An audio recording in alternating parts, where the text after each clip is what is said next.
It's time once again to interview a coach on the Sports Couch Show, brought to you by People's National Bank, serving you with locations throughout Southern Illinois, member FDIC and equal housing lender, and by Mount Vernon Title Company.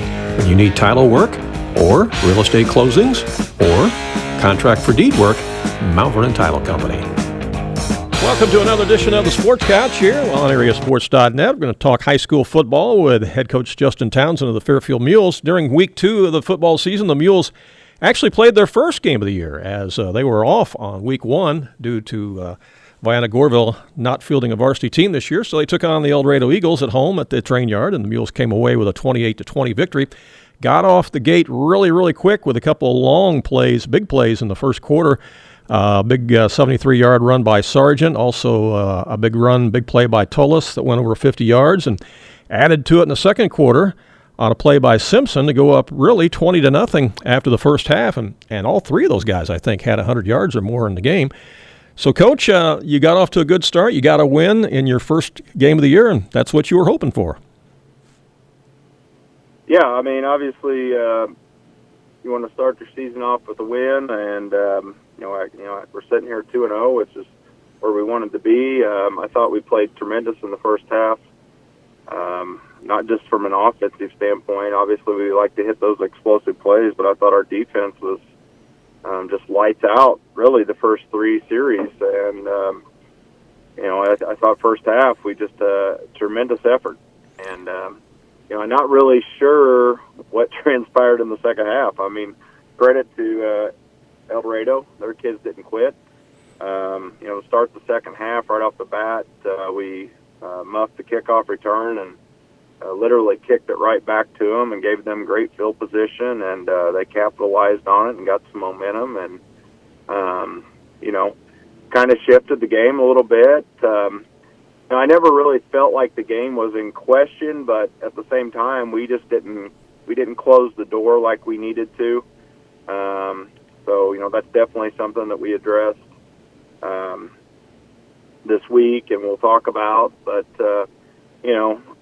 as I've said before, it's when you go back and watch film, it's never as good as you thought it was, and it's never as bad as you thought it was. There's always some things that you can look at, and I think we got to protect our quarterback a little bit, and we got to tackle a little bit better in space, but and we got to be able to, when we have a team down 20-0, you got to go ahead and finish them off. And instead, we let those guys hang around, and made it to where we had to essentially get a few first downs at the end of the game to keep it out of their hands. So, but that said, we're 2-0 and we're healthy. That's an added bonus. So, we're 2-0 and healthy and going into the meat of our schedule.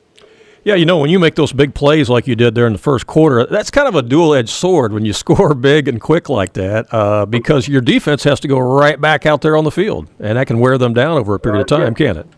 Yeah, I was getting ready to say that. I mean, the time of possession was really skewed towards Eldorado. I mean, we had several big plays. We really didn't have the ball a bunch in the first half because we hit 3 or 4 big plays and scored pretty quickly, and whereas Eldorado kind of chunked us a little bit and, 3 or 4 yards a pop, 3 or 4 yards a pop, and that's kind of what they did in the second half. And, I almost, it did look like maybe, where Eldorado had played in they had a dogfight week 1 with Edwards County. They had to play full 4 quarters to win that football game. It kind of looked like they had their football legs, so to speak. Mm-hmm. Our guys looked like we hadn't played a game yet in the second half. So I think that showed a little bit.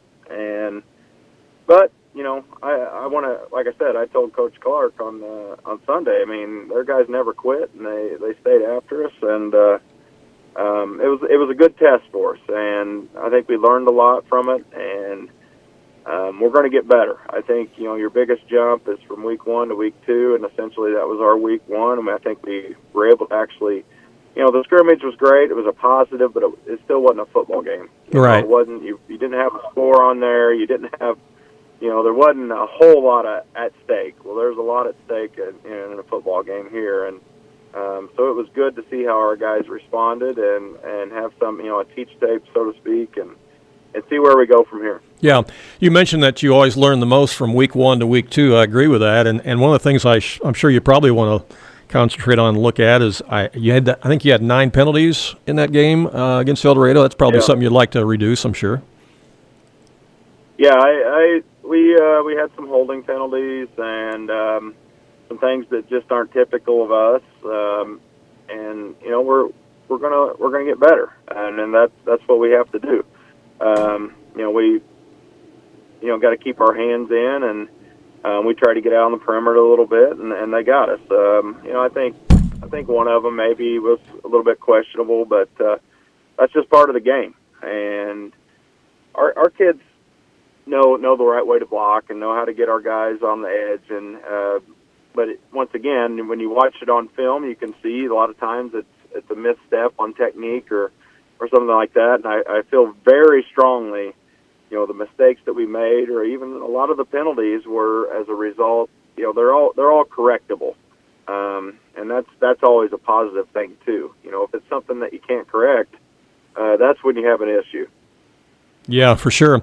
Well, you mentioned that you're healthy going into this next game, and that's important because you're going to go on the road against a very good football team, Sesser-Valier. Of course, they were 11-1 last year, went real deep. They lost a lot of guys from that football team, but they're still going to be a very formidable opponent for you this coming weekend.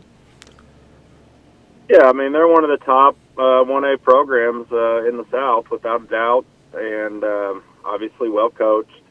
And they return 2 or 3 linemen from that team. They, a couple skill guys, and there's no substitute for those guys playing 12 football games last year and essentially practicing for 14 weeks. Mm-hmm. I think that's lost in a lot of things. Getting those few extra weeks of practice when everybody's done and then playing against those quality opponents, that can't help but make you better. And, what stands out to me on film, they got a couple of guards that are as good as anybody around. They pull with a purpose, and then those guys turn around, they play defense, they're really solid. Good physical fullback, some good speed, they rotate a lot of backs. You got to potentially, I think they got a different quarterback maybe playing against us this week that's supposed to be healthy, who actually played a little bit here and there last year, depending on what they would do with Packard last year. So, he has some experience. And they always have some athletes, when you put, when you're talking about Walton, Bill, Sesser, there's always going to be some skill kids. So, and they're going to formation the heck out of you and do some motion, and you're just going to have to be super disciplined, and you're going to have to be, and then they're always going to pull something out that you haven't prepared for. So our guys are going to be ready for the challenge, though. We kind of know what's at stake here. We know that we're going to have to play much better than we did in the second half. We need a 4-quarter effort and maybe more. So we'll see what happens down in Sesser on Friday. Yeah. Well, another stat I found interesting in your game against Eldorado is that neither team completed a pass in the game. And that's unusual to see a high school football game played without a pass being completed by either team, because you're very capable of passing the ball, and I'm sure that you'll probably be able to do that and want to do that against Sesser.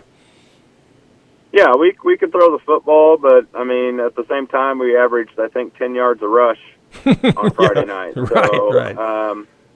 We did try to throw the ball 4 times, and all 4 times we had guys open. We just were not able to complete. I think one pass, we hit a guy right in the chest. He dropped it. We had 2 overthrows, and both guys, he was open, and I think the other one we got sacked. So that's, we got to work a little bit on our protection. We got to work a little bit better on our route running, but we just weren't quite in tune. But at the same time, when you're getting 10 yards a pop running the football, and that was an average because we did hit some big plays. We weren't doing that, but I just didn't feel, like we needed to just be airing it out, So. Well, when you have over 400 yards rushing, over 400 yards rushing. Sure. And you mentioned the 3 backs over 100 yards. I'm not sure that we've done that since I've been here at Fairfield. So. But I feel like we have the capability to do that, and I'd prefer to be balanced more than anything, because I really think that puts stress on the defense. So we'll see. We'll see what Sesser's going to give us. I think they're going to try to take away the run game if they're going to base what they've seen from us against Eldorado. So we'll see what happens. One more quick question before I let you go, Coach. 2 weeks down in the season, as you look at around the league at the Black Diamond Conference, what's your thoughts after the first 2 weeks of the season? Well, I think it's kind of what I talked about. I think Johnston City is up there, probably the team to beat. But obviously, there's some teams that can put up some points, and Carmike can run the football and very solid. Obviously, Sesser's very good. I think Hamilton County, is just unfortunately they played a pretty tough schedule early on, but I think they're obviously solid. I just think there's a lot of parity there in the middle of that conference that,